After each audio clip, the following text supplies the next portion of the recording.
Jangan pernah berkata bahwa Allah ini tidak adil. Mengapa ini seperti ini sedang aku seperti ini? Tidak boleh kaum muslimin. Ya. Siapa yang berkata seperti ini dia menyimpang. Assalamualaikum warahmatullahi wabarakatuh.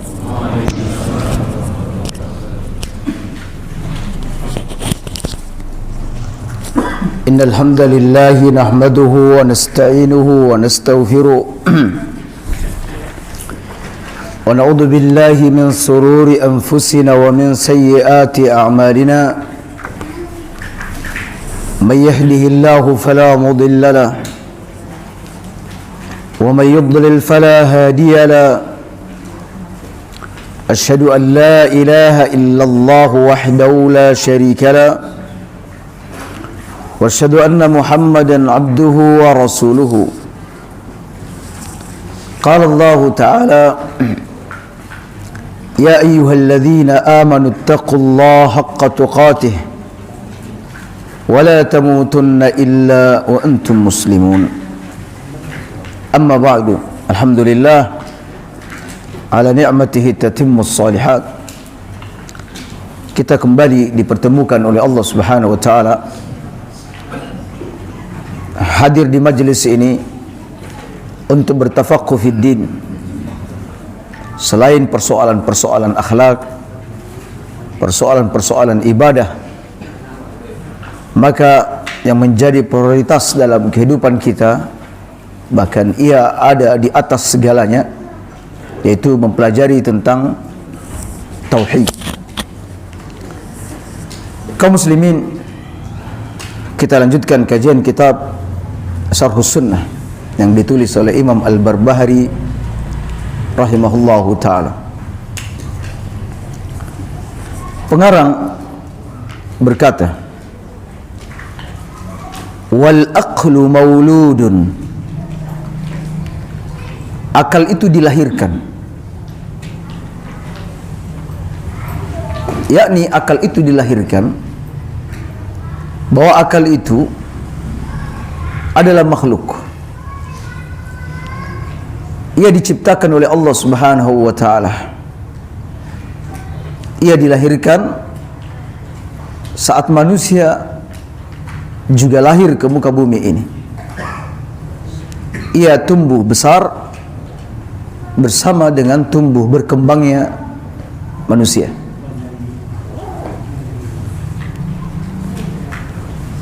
Utiya kullu insanin minal aqli ma arada Allah azza wa jalla.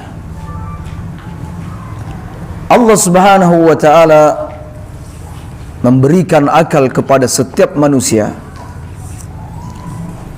sesuai dengan apa yang Allah Subhanahu wa ta'ala kehendaki.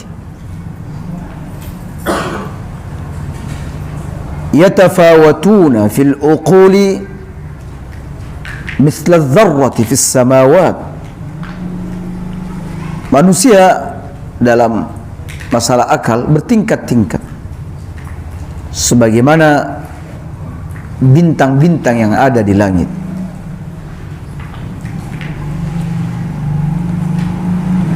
Wa yutlabu min kulli insanin minal amali ala qadri ma a'tahu minal aql. Dan setiap manusia dituntut untuk melakukan amal sesuai dengan kadar akal yang Allah Subhanahu wa ta'ala berikan kepadanya. Walaysal aqlu biiktisabin, akal itu ada bukan karena hasil usaha manusia. Innama huwa fadlum minallah, tetapi akal itu adalah merupakan karunia dari Allah Subhanahu wa ta'ala. Kaum muslimin, sekalipun kita tidak mengetahui apa maksud daripada pengarang memasukkan persoalan akal ini dalam urusan akidah, tetapi ada hal yang mesti kita ketahui tentang akal yang kita miliki ini. Bahwa akal ini, kaum muslimin, adalah daya pikir yang ada di dalam jiwa manusia. Akal adalah sebuah alat yang dapat digunakan untuk membedakan mana baik dan mana buruk, mana yang bermanfaat dan mana yang mudhar. Dan dengan akal ini juga manusia bisa menyelamatkan dirinya dari hal-hal yang bisa menjerumuskan, juga memikirkan tentang hal-hal yang dapat mendatangkan keuntungan untuk dunia dan keuntungan untuk akhiratnya. Jadi setidaknya kaum muslimin, akal ini memiliki banyak fungsi. Di antara fungsi-fungsinya yaitu memahami kalam Allah, memahami sabda Nabi sallallahu alaihi wasallam. Akal ini juga untuk menjaga kita dari perbuatan-perbuatan yang tercelah. Sehingga dengan akal yang dimiliki manusia berupaya melakukan hal-hal yang terpuji. Dan akal ini, kaum muslimin, untuk mengambil hikmah dan pelajaran dari peristiwa yang disaksikan oleh manusia. Itu fungsi daripada akal. Dan para ahli, wabil khusus mereka yang berkecimpung dalam ilmu syariat, mereka berbeda pendapat tentang di mana sebenarnya posisi akal ini. Apakah dia di qalbu, ada di dada manusia, ataukah akal ini ada di otak manusia? Sebagian mengatakan akal itu tempatnya di otak, ada yang mengatakan tidak, di hati. Ya. Makanya disebutkan Al-Quran, lahum qulubun, mereka punya hati, la yafqahuna biha, namun mereka tidak bisa memahami. Ya. Makanya ada yang bilang, kamu itu di mana diletakkan otaknya? Ya, kalau yang lain, kamu letakkan di mana ini akalmu? Jadi dia menunjuk otak, ada yang menunjuk akal dadanya.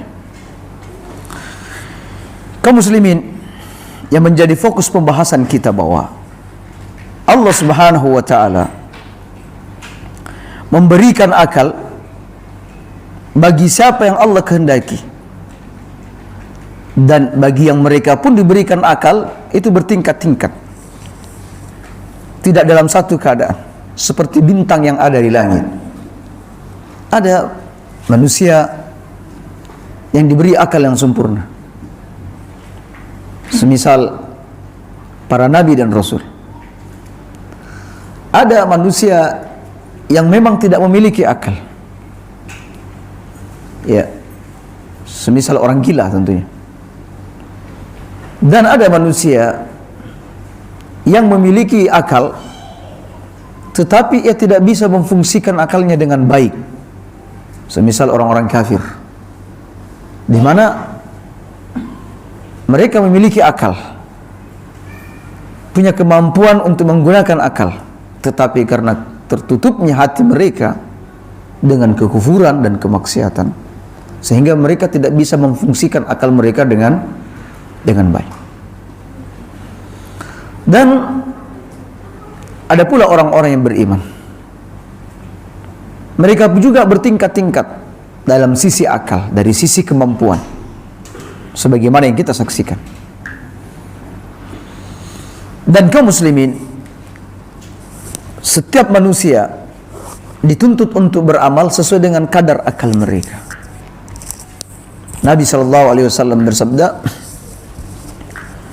Rufi al-qalam an thalathatin, pena itu diangkat dari 3 orang, alias tidak dicatat sebagai keburukan jika ia melakukan keburukan, yaitu anin naimi hatta istayqiz, dari orang tidur hingga ia bangun. Kemudian wa anis sabi hatta yahtalim, anak kecil hingga dia dewasa. Wa anil majnun hatta yaqil, dari orang gila hingga ia berakal. Adapun selainnya, maka dia dituntut untuk melakukan amal sebaik mungkin.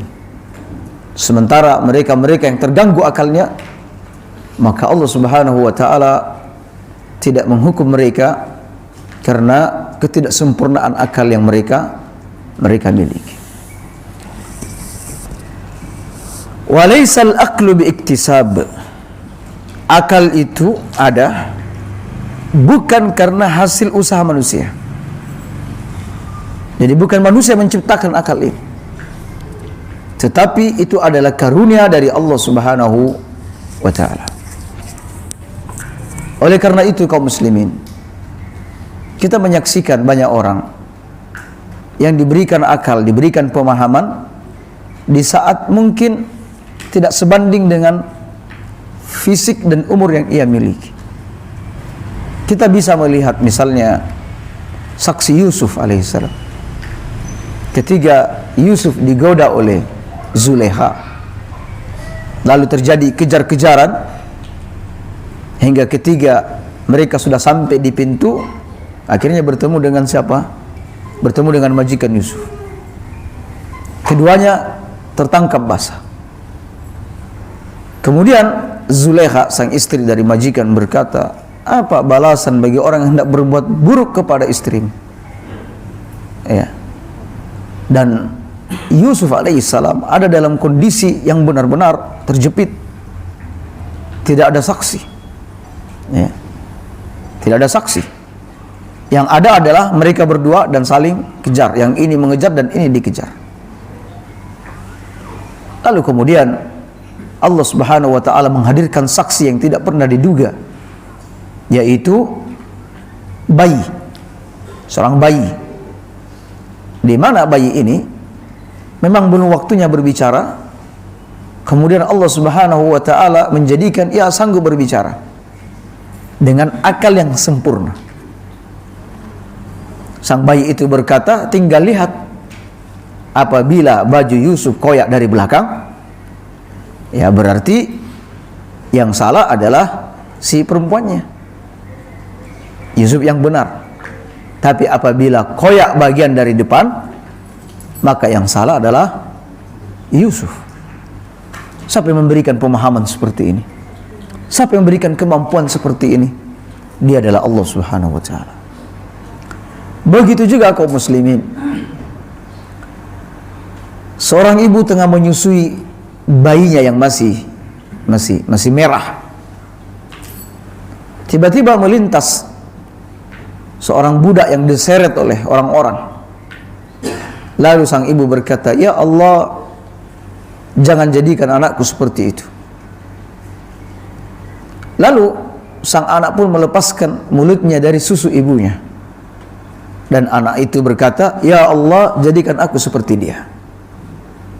Lalu bayi ini kembali nyusu. Kemudian melintas seseorang yang menggunakan kendaraan yang mewah, pakaian yang mewah dengan iring-iringan. Lalu sang ibu berkata, ya Allah, jangan jadikan anakku seperti itu. Jadikan anakku seperti itu. Lalu sang anak melepaskan mulutnya dari susu ibunya dan berkata, ya Allah, jadikan aku seperti itu. Sang ibu tentu terheran-heran dengan anak yang masih bayi ini. Bagaimana ia bisa berseberangan? Bagaimana ia bisa berbeda dengan keinginan sang ibu? Padahal ibu ini sudah dewasa. Tentu akalnya lebih sempurna, cara berpikirnya lebih baik. Tetapi si bayi yang masih kecil ini, yang akalnya juga masih kecil, justru dia lebih tahu hakikat yang terjadi pada dua orang itu. Kemudian sang ibu bertanya kepada sang anak, mengapa engkau berdoa berbeda dengan apa yang aku minta? Katanya, wahai ibu, budak yang kau saksikan yang diseret oleh orang ramai, dia adalah orang yang baik. Oleh karena itu aku berdoa agar aku menjadi seperti orang itu. Sementara orang yang tadi mengendarai kendaraannya dengan kendaraan yang mewah dan pakaian yang mewah, dia adalah orang yang zalim. Dia semena-mena. Maka ketika engkau meminta aku seperti itu, agar Allah menjadikan aku seperti itu, aku berkata tidak. Ya, ini dari mana akal seperti ini? Dari mana cara berpikir seperti ini? Tentu datang dari Allah Subhanahu wa taala. Oleh karena itu kaum muslimin, sadarlah bahwa ketika kita hidup di dunia ini, Allah Subhanahu wa taala melengkapi kita dengan akal. Dan itu berbeda-beda, bertingkat-tingkat. Ada orang yang diberi akal yang Masya Allah, ya, kemampuannya luar biasa. Sekali mendengar ayat Al-Quran langsung hafal. Sekali dengar, sekali mendengar hadis-hadis Nabi langsung hafal. Tidak perlu berpayah-payah untuk mengulang-ulangi, memurojaah. Dia sudah langsung hafal. Makanya di antara para sahabat dan para salaf, biasanya ketika melewati kerumunan atau majlis musik, maka mereka berjalan dengan cepat melewati majlis tersebut sambil menutup telinga mereka, karena khawatir kalau mereka sampai mendengarkan, ya, alunan-alunan musik berikut dengan syair-syairnya segera menancap di hatinya dan segera dihafal, terhafalkan. Karena itu tutup telinga. Ada di antara kita kaum muslimin yang ketika misalnya mau menghafal Al-Quran berkali-kali, ya, berbagai upaya dilakukan baru bisa hafal. Dan ada juga yang sudah berupaya untuk menghafal tetapi tidak hafal-hafal. Ya, itu kaum muslimin semua karunia dari Allah Subhanahu wa taala. Ada orang yang belajar sekali langsung paham, diberi penjelasan oleh sang guru langsung paham. Ada yang sudah berupaya untuk memahaminya, ya, bahkan sambil ngopi untuk memahami ucapan sang guru, ya, biar tidak kantuk, biar tidak ngantuk masalahnya, tapi tetap tidak paham-paham. Semua karunia dari Allah Subhanahu wa taala. Ini perlu dipahami oleh semua kita, wabil khusus para pendidik, ya. Jadi kita tidak merasa kecil hati dengan itu, karena Allah Subhanahu wa taala yang membagi. Dan Allah Subhanahu wa taala memberikan kelebihan bagi siapa yang dikehendaki. Ya. Kita kadang membandingkan antara anak-anak kita dengan anak orang lain misalnya. Sudah berapa hafalannya? Oh, sudah 20 juz. Terpikir anak di rumah, ya Allah ini 1 juz aja enggak hafal-hafal. Padahal sudah setengah mati, sudah berupaya keras untuk membuat dia hafal kepada kitabullah, tapi enggak hafal-hafal. Sudah bersyukur kepada Allah Subhanahu wa taala. Ya. Jadi semua itu datang dari Allah Subhanahu wa taala. Tetapi kaum muslimin, sekalipun akal yang berbeda-beda seperti ini, nanti mereka dituntut untuk melakukan amal yang sama. Salat yang sama, wuduknya sama, semuanya sama. Ya. Nanti di saat melakukan ibadah sudah tidak lagi akal yang menjadi punya peran, tetapi yang menjadi peran adalah ketundukan kita kepada Allah Subhanahu wa taala. Ada orang yang lebih cerdas, tapi ketika ia masuk dalam beribadah kepada Allah tidak cerdas, dia bodoh, dia bisa melakukan kesyirikan, melakukan bid'ah dan lain sebagainya. Ada yang tingkat kecerdasannya di bawah itu, tetapi karena ketundukannya dia terhadap syariat, ketundukannya kepada Allah Subhanahu wa taala, derajatnya jauh lebih tinggi dibanding orang yang memiliki akal tersebut. Ya, makanya disebutkan Al-Quran, mereka punya akal tetapi tidak mau memahami. Oleh karena itu jangan terpedaya dengan akal, dengan kemampuan yang kita miliki. Punya akal, punya kecerdasan, walhamdulillah, ini nikmat. Tetapi itu tidak cukup untuk mengantarkan kita menjadi hamba yang baik. Untuk menjadi hamba yang baik perlu sikap tawadhu. Makanya ada disebutkan dalam hadis atau doa yang masih diperselisihkan oleh ulama, yaitu doa Allahumma ahyini miskinan wa amitni miskinan.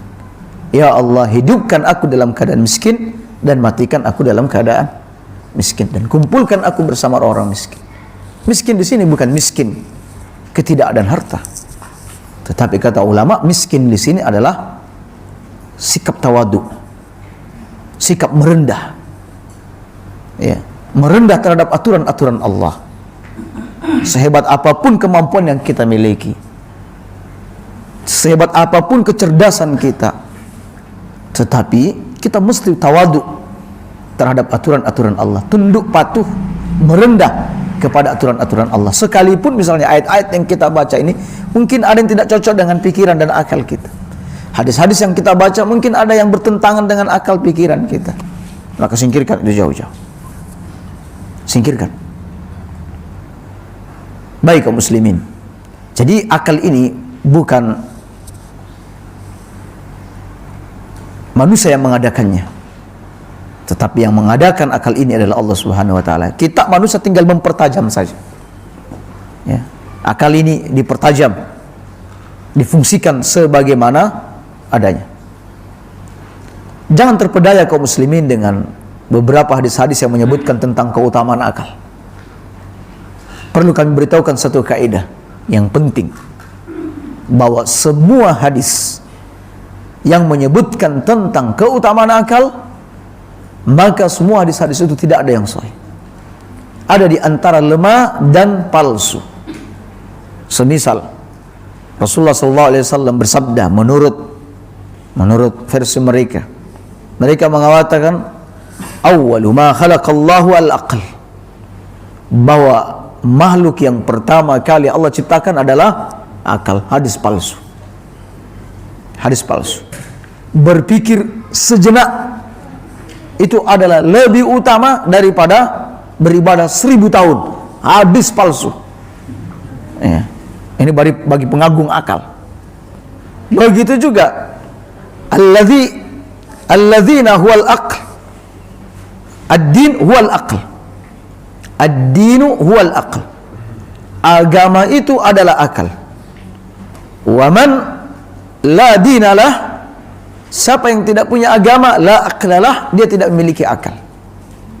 Jadi agama itu adalah akal. Alias bahwa dengan dalil ini bahwa agama itu bisa diotak-atik, bisa diakal-akali, karena agama itu adalah akal. Ya, kita katakan hadis ini juga palsu. Ya. Ulama sudah menjamin, ulama hadis sudah menjamin bahwa semua hadis-hadis yang pernah kita baca tentang keutamaan akal tidak ada yang sahih. Tidak ada yang sahih. Jika ia bukan palsu, maka maksimal jika dia bukan palsu, minimal dia lemah. Seperti itu kaum muslim. Baik. Kemudian kita berpindah kepada poin berikutnya. Wa'lam anna Allah faddala al-ibada ba'dahum ala ba'din fi ad-din wa ad-dunya adlan minhu. Ketahuilah bahwa Allah Subhanahu wa ta'ala melebihkan sebagian hambanya atas sebagian yang lain, baik itu dalam urusan agama ataupun urusan dunia. Kaum muslimin, Allah tentu melebihkan orang mukmin di atas orang kafir. Allah melebihkan antara satu mukmin dengan mukmin yang lainnya. Allah melebihkan nabi dibanding selain nabi.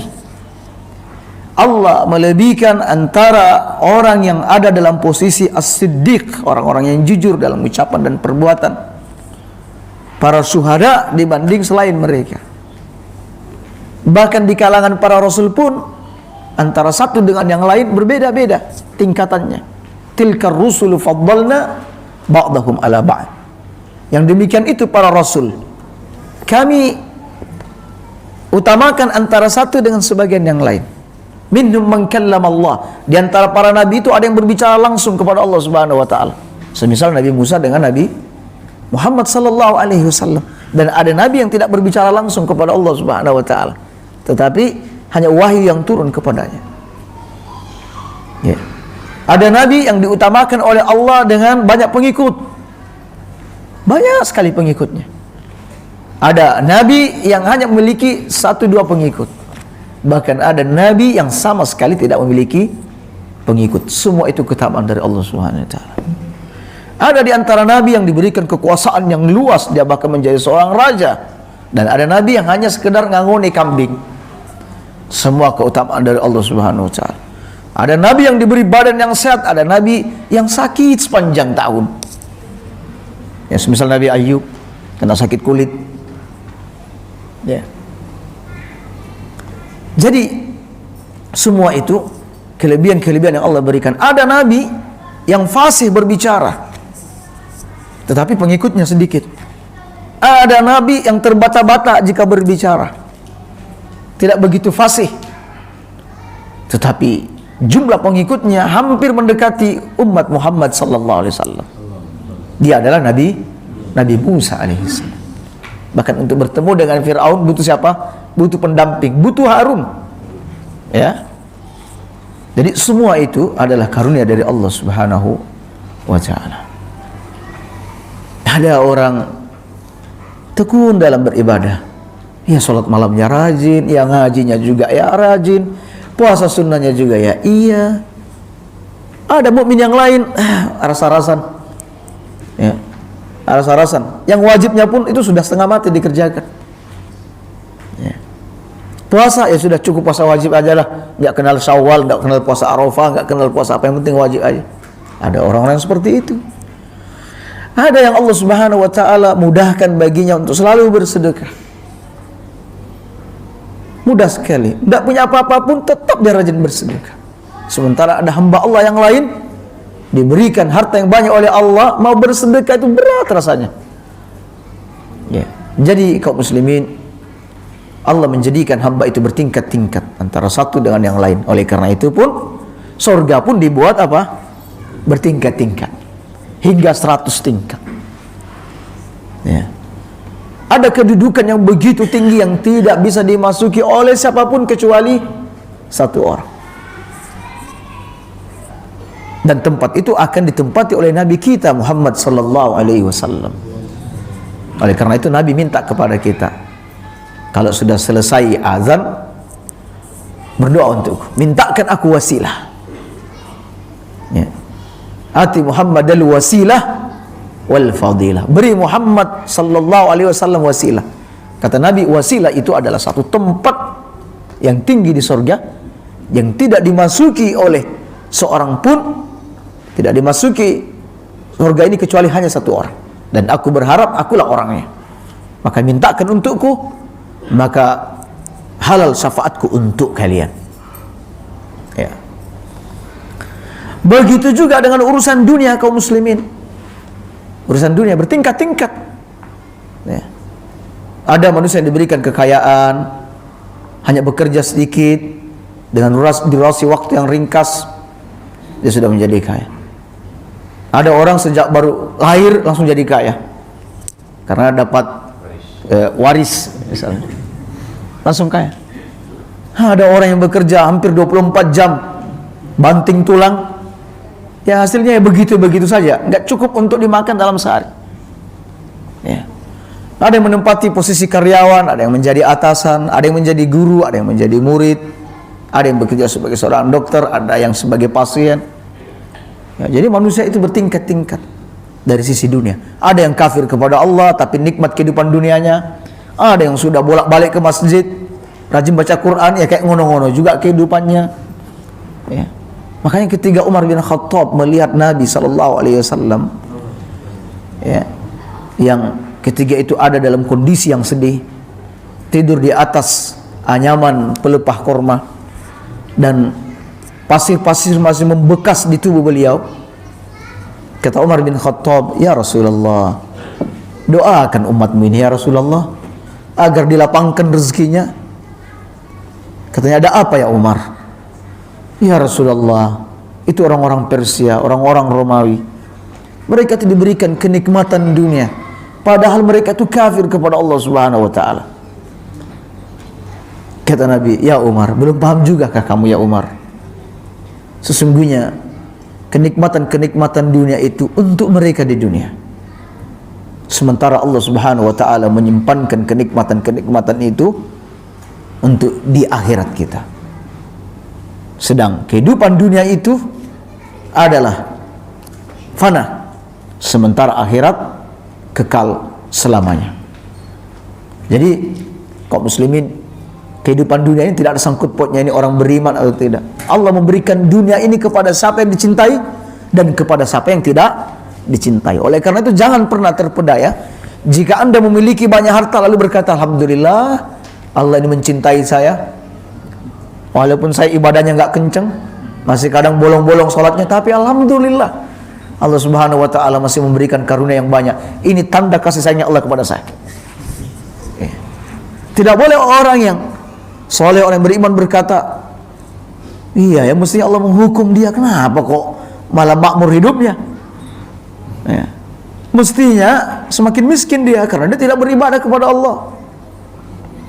Kenapa Allah tidak menghukumnya? Kaum muslimin, Allah sudah menghukum sebenarnya atas hamba seperti ini, bahkan hukumannya berat, alias dia dihukum tanpa dia merasa, tanpa sadar, di mana dia terus diberikan kenikmatan-kenikmatan, di sisi lain dia semakin lupa kepada Allah subhanahu wa ta'ala. Adakah hukuman yang terberat dari seperti ini?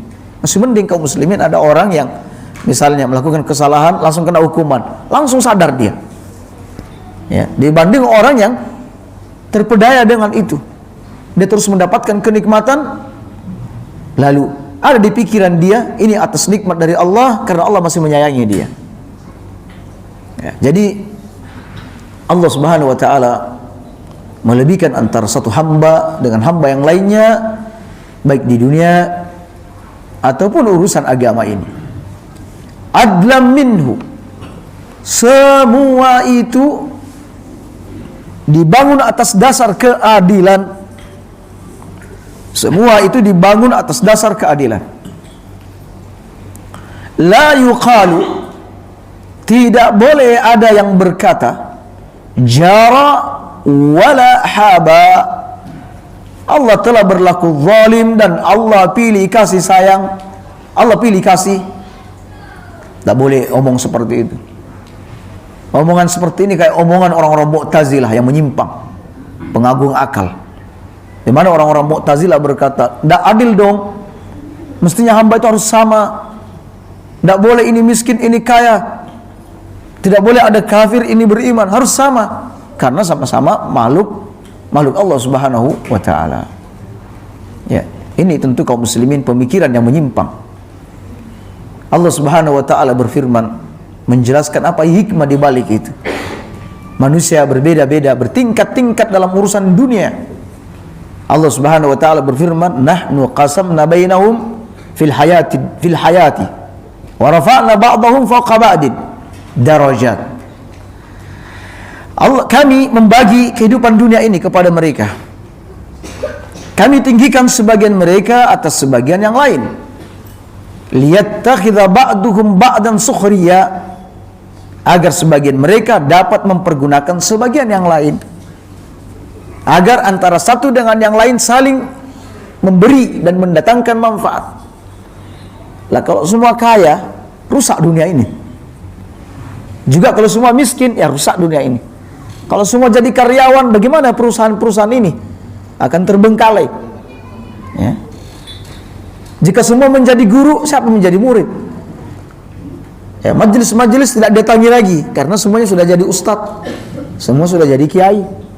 Tidak ada orang sakit karena semuanya menjadi dokter, atau semua pada binasa karena tidak ada dokternya. Jadi semua itu dibalik bertingkat-tingkatnya itu kaum muslimin, ada hikmah di balik itu ya, agar satu sama lain saling mempergunakan. Baik. Jadi kaum muslimin, kalau kita mendapati kondisi kita lagi ada di bawah, lagi dalam kondisi tidak senang, lalu melihat tetangga ada dalam kondisi yang baik, jangan pernah berkata bahwa Allah ini tidak adil. Mengapa ini seperti ini sedang aku seperti ini? Gak boleh kaum muslimin ya. Siapa yang berkata seperti ini dia menyimpang. Ia menyimpang. Pertama, ia tidak bisa menerima takdir. Dan ketika ia berkata Allah curang dan tidak adil, ini kesalahan besar. Kita ini adalah makhluk Allah. Kita ini adalah milik Allah. Allah melakukan apa saja sesuai yang dikehendakinya. Kelak yang bertanya adalah Allah subhanahu wa ta'ala, bukan Allah yang digugat. Kelak kita yang akan digugat oleh Allah subhanahu wa ta'ala, bukan Allah yang digugat. Kelak Allah meminta pertanggungjawaban dari kita, bukan kita yang meminta pertanggungjawaban dari Allah Subhanahu wa taala. Oleh karena itu, jadilah sajalah hamba yang baik, menjalankan tugas seperti yang Allah Subhanahu wa taala bebankan kepada kita.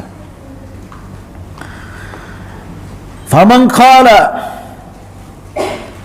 barang siapa yang berkata, inna fadlallahi 'alal mu'mini wal kafir sawa'un, siapa yang berkata bahwa karunia Allah atas orang beriman dan kafir sama saja, fahuwa sahibu bid'atin, maka dia itu adalah ahli bid'ah.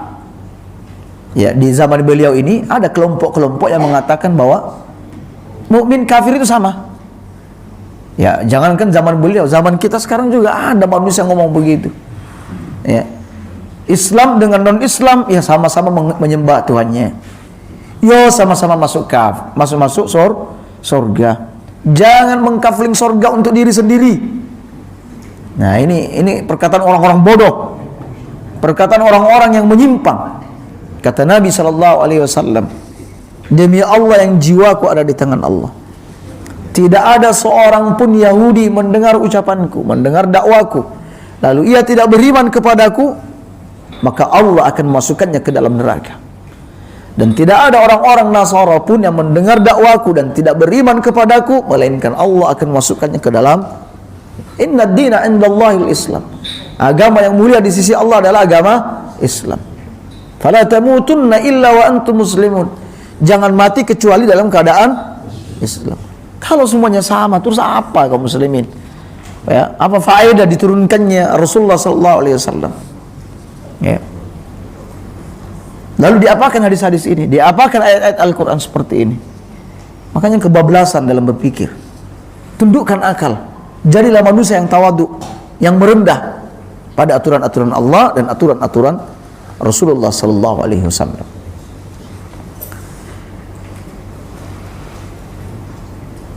Bal faddalallahu al-mu'mina 'alal kafir. Yang benar, Allah melebihkan orang mukmin di atas orang kafir.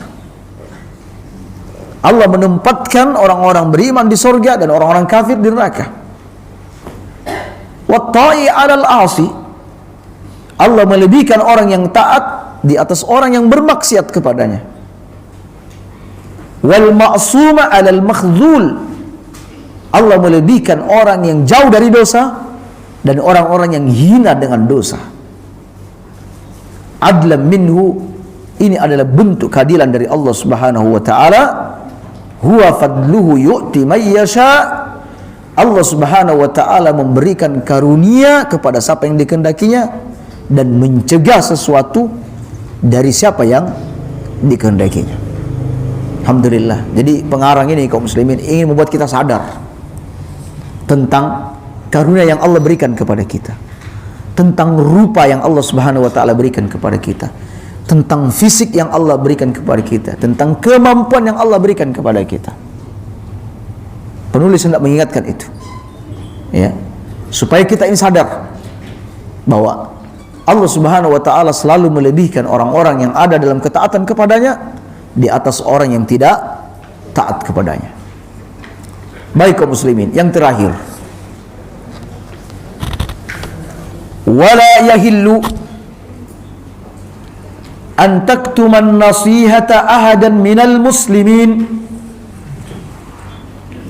Tidak halal menyembunyikan nasihat kepada seorang muslim pun. Tidak halal menyembunyikan nasihat kepada seorang muslim pun, barrahum wa fajirahum, baik itu orang yang baik ataupun pelaku dosa. Kaum muslimin, memberikan nasihat kepada sesama muslim ini adalah merupakan kewajiban. Makanya ada amar ma'ruf, ada nahi. Terlebih lagi kaum muslimin, jika ada saudara kita minta nasihat, wajib untuk dinasihati sesuai dengan kemampuan yang kita miliki. Nabi SAW selepas sholat subuh di Masjid Al-Khaif di Mina, Nabi melihat ada dua laki-laki yang tidak ikut sholat. Dan dua laki-laki ini ada di dalam masjid, bukan di parkiran. Masuk ke masjid. Lalu seusai sholat, Nabi SAW memanggil kedua laki-laki tersebut. Laki-laki ini datang dengan gemetaran karena kewibawaan Nabi SAW. Nabi bertanya sebelum mengingkari perbuatan mereka, dan sebaiknya seperti itu kita bersikap. Ma mana'akuma an tusalliya ma'ana. Maaf tuan-tuan, apa yang mencegah kalian untuk tidak ikut sholat berjamaah bersama kami? Kedua orang ini berkata, ya Rasulullah, qad sallayna fi rihalina, kami sudah sholat di tenda kami. Ya, kami sudah sholat di tenda. Jadi peristiwa-peristiwa di Mina, mabit di Mina.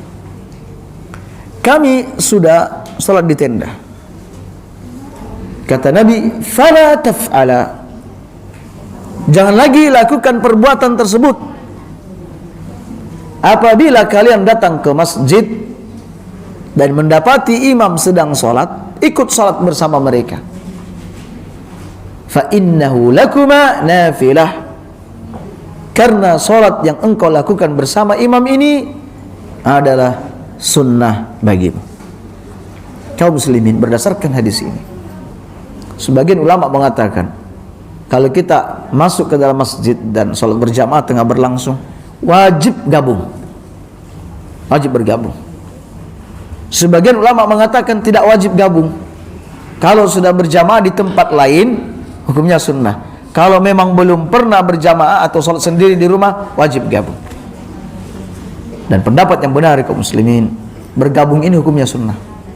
Karena Nabi mengatakan sholat yang kedua ini adalah sunnah bagimu. Tetapi kaum muslimin, sunnahnya bukan sunnah hanya sekedar sunnah biasa, tapi ini penekanannya kuat agar ikut berjamaah, agar tidak ada sakwa sangka dari jamaah atau dari imam. Apalagi kalau sedang sholat berlangsung ngobrol sendiri di belakang, tidak boleh kaum muslimin. Jadi sunnahnya ya para ikhwan, karena masih ada di antara kita yang kami saksikan, ya sholat subuh berlangsung, ya mengingat sholat subuh kita ini agak mundur di sini. Mungkin kita sholat subuh di dekat rumah kita, yang waktunya mungkin tepat waktu, ya, atau sholatnya lebih awal. Ketika sholat tuntas datang ke masjid ini, sholat masih berlangsung, langsung masuk dan duduk di dalam. Mungkin ya baik maksudnya biar tidak telat di majelis ilmu, bahkan dia mempersiapkan catatan, menulis-nulis apa yang perlu disiapkan. Kalau kondisinya seperti ini kaum muslimin, ikutlah bergabung. Sunnahnya seperti itu. Nah lihat, Nabi melihat seperti ini, Nabi memberikan nasihat, karena Nabi tidak ingin menyembunyikan nasihat, karena perbuatan ini keliru, salah. Ya. Abu Hurairah pernah melihat ada orang, azan sudah dikumandangkan, dia malah meninggalkan masjid. Katanya orang ini telah bermaksiat kepada Abul Qasim. Jadi tidak boleh sudah dikumandangkan azan malah meninggalkan masjid. Tidak boleh. Nabi SAW pernah masuk ke pasar, lalu beliau melewati pedagang yang tengah menjual kormanya, ya, dengan tumpukan-tumpukan kormanya. Nabi lantas memasukkan tangannya ke dalam tengah korma, lalu beliau tarik kembali, dan ia mendapati korma yang ada di bagian tengah basah. Katanya, ini apa ya hamba Allah? Apa ini? Ya Rasulullah, ini kena air hujan, makanya yang basah ini tak taruh bagian dalam, yang kering-keringnya di luar.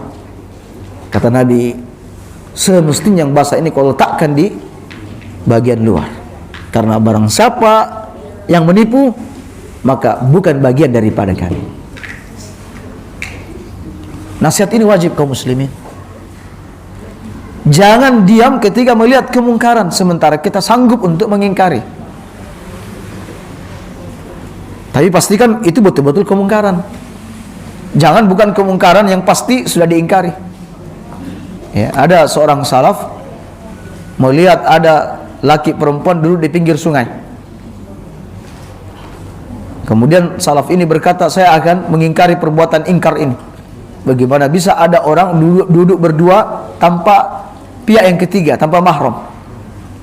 Maka laki-laki ini pun dipegangnya lalu dibuang ke sungai. Lalu laki-laki ini berkata, ya hamba Allah, kenapa kau melakukan hal ini? Katanya, tidaklah laki-laki dan perempuan berdua-duaan kecuali ketiganya adalah syaitan. Ya fulan, ini siapa? Ini adalah ibu saya. Ya, ini karena kebodohan.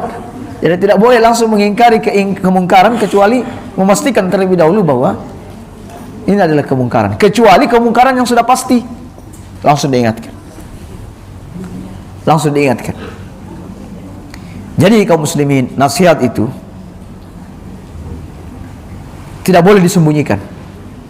Kalau antum punya pengetahuan, punya ilmu, dan yakin bahwa apa yang dilakukan oleh saudara antum ini menyimpang, ingatkan dia. Ingatkan. Kalau juga tidak bisa, ingkari dalam hati. Jangan malah senyum, seolah-olah perbuatan dia itu benar. Sehingga di sepanjang hayat orang ini, ya, keburukan atau kemungkaran itu dilakukan secara berulang-ulang. Perlu diingatkan. Ya. Sama kita yang jadi imam misalnya, ada bacaan yang salah. Mungkin ada terlewat dua atau satu lafaz atau harakatnya salah. Kita tahu bahwa itu sebuah kesalahan, kita diam saja. Kalau kita diam kaum muslimin, boleh jadi orang ini akan mengimami orang ini sampai akhir hayatnya di kampungnya dengan bacaan yang salah tersebut. Oleh karena itu perlu saling menyayangi dengan cara saling mengingatkan. Tapi ingat, cara menasihatinya yang baik. Ya, itu yang perlu dijaga. Kemudian pengarang berkata, "Faman katama faqad ghassal muslimin." Siapa yang menyembunyikan nasihat berarti dia menipu kaum muslimin. Karena lawan kata daripada nasihat adalah menipu. Ingat itu, lawan kata nasihat adalah menipu. Jadi siapa yang mendiamkan sebuah kemungkaran padahal dia bisa mengingkarinya, dia tahu itu kemungkaran, apakah itu di rumahnya, apakah itu terhadap istrinya, apa itu anaknya, atau tetangganya, atau apa saja, ya, berarti dia menipu saudaranya. Kecuali kalau masalah khilaf kaum muslimin, bedakan ya antara sesuatu itu memang kemungkaran yang pasti, atau ini memang khilaf di antara ulama. Saya pilih pendapat ini, yang itu pilih pendapat yang itu. Tidak boleh karena saya milih pendapat ini kemungkaran ini. Nggak boleh. Misalnya ada saudara kita misalnya berkunut misalnya ya, kunut karena mereka berijtihad masalah hadis bahwa Nabi itu kunut setiap subuh terus menerus. Bagi kami misalnya mengatakan bahwa di sini tidak sahih. Ada saudara kita mengamalkan ini karena ada di antara ulama, misal Imam Nawawi menganggap hadis ini adalah hasan misalnya atau sahih. Saya tidak bisa mengatakan bahwa ini kemungkaran yang nyata ini. Ya. Lalu saya mengatakan Anda telah melakukan semua kemungkaran, tinggalkan perbuatan itu. Tidak begitu. Oleh karena itu pentingnya ilmu agar kita bisa memilah ini memang khilaf, masuk ranah khilaf, atau ini memang sebuah kemungkaran. Ya. Nah seperti itu kaum muslimin. Siapa yang tidak menasihati, apalagi orang-orang terdekatnya, istri, anak misalnya, dia diam saja, padahal itu tahu kemungkaran, berarti dia menipu kaum muslimin. Dan barang siapa yang menipu kaum muslimin, ghasyaddin, dia menipu agama ini. Wa man ghasyaddin, siapa yang menipu agama ini, faqad khanallahu wa rasulahu wal mu'minin. Dia mengkhianati Allah, mengkhianati Rasul, dan mengkhianati orang-orang yang beriman. Subhanallah. Jadi tidak boleh menyembunyikan nasihat. Apalagi kalau memang ada orang minta nasihat. Sebab siapa yang menasihati atau menyembunyikan nasihat, sama saja dia menipu. Siapa yang menipu kaum muslimin, berarti dia menipu agama ini. Karena agama ini memerintahkan apa? Amar ma'ruf nahi mungkar. Tidak beriman salah seorang di antara kalian hingga ia mencintai orang lain sebagaimana ia mencintai dirinya sendiri. Kalau dia menipu agama ini, berarti sama juga menipu Allah dan Rasulnya. Makanya disebutkan dalam hadis, ad-dinun nasiha, ad-dinun nasiha, ad-dinun nasiha. Agama itu nasihat, agama itu nasihat. Apa bedanya ketika Nabi bersabda, al-hajju arafah, haji itu adalah arafah, haji itu adalah arafah. Artinya bahwa arafah ini adalah rukun terpenting dalam apa? Dalam haji. Makanya orang kalau haji sakit, tidak bisa ke Arafah, itu dinaikkan ke ambulan. Dinaikkan ke ambulan. Wes pokoknya yang penting ada di Arafah, fisiknya ada di situ. Sebab kalau tidak di Arafah, pulang ke Indonesia, yang nggak sah aja. Pernah kaum muslimin, ini ada kegiatan rukun yang lain, yaitu tawaf ifadah, itu rukun. Ada jamaah, masya Allah, dia sudah tua, dia lagi sakit, jadi tidak bisa ikut tawaf ifadah. Tiba waktunya meninggalkan Mekah ke Madinah, dan itu tidak mendapat perhatian dari pembimbing atau siapa saja yang ada di sana. Hingga ketika sampai di Madinah, kurang 2 atau 3 hari lagi mau pulang. Ya, kurang 2-3 hari mau pulang. Ada orang Rasani cerita ke kami, dek kan masih muda waktu itu. Itu tidak, dia belum tawaf ifadah. Nah kok bisa? Ya waktu itu dia sakit, karena suaminya sakit, istrinya nemani dulu untuk tidak tawaf ifadah. Tapi besok 2-3 hari ini sudah mau pulang. Subhanallah. Seandainya ibu ini betul-betul pulang, bapak ini betul-betul pulang, dan dia tidak tawaf ifadah, maka dia telah meninggalkan salah satu rukun yang terpenting dalam haji. Bisa tidak sah, uang sampai 30-40 juta, antri puluhan tahun. Ya. Akhirnya kami konsultasikan ini kepada pihak yang berwenang dari urusan haji Indonesia.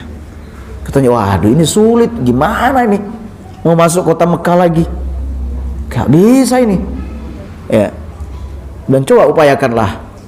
Akhirnya diupayakan, dinaikkan ke ambulan, dan ya itu tadi pakai jurus pura-pura sakit karena dia sudah sehat. Jadi di situ ditidurkan, ya, ditidurkan di bagian belakang ambulan, istrinya menunggu, dan saya ada di bagian depan. Ketika masuk Mekah, ya betul saja ditahan oleh petugas. Bagaimana bisa ada orang yang dari Madinah mau lagi masuk ke Mekah? Kami sampaikan ini darurat, ada orang lagi sakit. Semoga Allah mengampuni kesalahan-kesalahan ini. Iya, akhirnya aja sudah. Oh ya, masuk, cepat masuk. Lalu setelah itu bertawaf, setelah itu langsung pulang juga. Ya sebenarnya kami melakukan ta'rid, maksudnya orang ini sakit alias sakit sebelumnya. Walaupun sebenarnya ta'rid ini boleh, ya ta'rid itu boleh. Ta'rid itu semisal ketika Ibrahim ditanya, siapa yang menghancurkan patung-patung ini Ibrahim, katanya, bal fa'alahum kabiruhum hadza, yang melakukan ini yang paling besar. Maksudnya bukan patung yang paling besar, bukan patung, maksudnya ini tangan yang paling berperan, ini yang paling besar ya ini. Ya Ibrahim, kenapa kau tidak ikut perayaan-perayaan kami? Kata Ibrahim, ini saqim, saya ini sakit. Maksudnya sakit hati. Ini namanya ta'rid. Ini boleh. Tetapi Ibrahim merasa ini adalah sebagai sebuah kesalahan. Makanya ketika orang berbondong-bondong datang ke Ibrahim minta, ya, sebagai perantara untuk berjumpa dengan Allah, untuk menceritakan kondisi mereka yang lagi kesulitan di padang mahsyar, kata Ibrahim, Allah lagi murka, aku tidak berani, aku pernah berbohong, ya, aku pernah berbohong. Itu bentuk tawadhunya Ibrahim, itu bukan kebohongan. Ya, sebagaimana Nabi ditanya, ya Muhammad, berapa pengikutmu? Kata Nabi, cuma 2. Tenanglah orang-orang Quraisy, karena Nabi bilang cuma 2. Padahal maksud Nabi satu dari 2 golongan, ada budak dan ada orang merdeka. Nah seperti itu. Baik, jadi kaum muslimin, kembali ke persoalan nasihat menasihati, maka jika kita sanggup untuk mengingatkan saudara kita, ingatkan, atau tidak, kita telah menipu mereka. Ya, baik. Apalagi kalau itu sudah persoalan akidah. Sebab kalau orang ini mati membawa akidah tersebut, dia khawatirkan apa? Dia tidak akan pernah mencium bau surga setelah itu. Apakah kita rela itu terjadi kepada orang-orang terdekat kita atau kepada seorang muslim? Tentu tidak. Baik kaum muslimin, kita cukupkan sampai di situ kajian manhaj kita, kajian Syarhus Sunnah, dan insya Allah di pertemuan mendatang kita akan membahas tentang bahwa ketiga orang mati sudah dekat pada kematian, ada 3 kabar gembira untuknya.